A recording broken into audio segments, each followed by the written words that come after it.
नमस्कार मित्रांनो, स्वागत आहे तुमचं आताच्या ब्रेकिंग न्यूजमध्ये।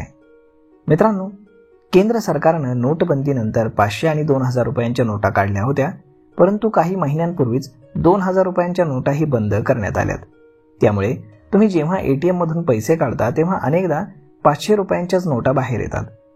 अनेकदा लोक या मोठ्या नोटांबद्दल तक्रार करतात, परंतु अलीकडे रिझर्व्ह बँकेनं 30 सप्टेंबर 2025 पर्यंत सर्व एटीएम मधून किमान एका कॅसेटमधून 100 आणि 200 रुपयांच्या नोटा वितरित करणं हे बंधनकारक केलंय।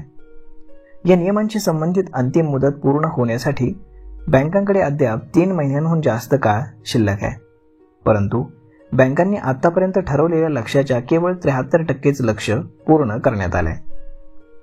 CMS इन्फोसिस्टमच्या डेटावरून असं दिसून येतं की बँकांनी ही प्रक्रिया वेगानं पूर्ण केलेली आहे। CMS इन्फोसिस्टम देशातील 2,15,000 एटीएम पैकी 73,000 एटीएम व्यवस्थापित करते। डिसेंबर 2024च्या अखेरीस त्यांच्या नेटवर्कमधील 65% एटीएम मधून लहान नोटा मिळत होत्या, परंतु हा आकडा 73% वाढवण्यात आलाय। CMS इन्फोसिस्टमचे अध्यक्ष अनुज राघवन म्हणाले की 60% लोक अजूनही त्यांच्या दैनंदिन गरजा रोखीनंच पूर्ण करतात। विशेषतः लहान शहर आणि गावांमध्ये 100 ते 200 रुपयांच्या नोटा लहान व्यवहारांसाठी फार महत्त्वाच्या आहेत। या नोटांची उपलब्धता वाढल्यानं लोकांसाठी दैनंदिन कामं सोपी होतील।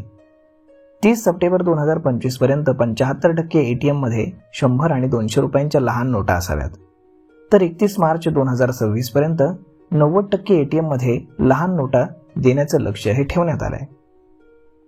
तर मग मित्रांनो, अशा पद्धतीनं 500 रुपयांच्या नोटेसोबतच आता 100 आणि 200 रुपयांच्याही नोटा तुम्हाला आता एटीएम मधनं इथनं पुढे मिळणार आहेत। तर मग मित्रांनो, RBIच्या या निर्णयावरती आपलं काय मत आहे हे तुम्ही आम्हाला कमेंट करून नक्कीच सांगा।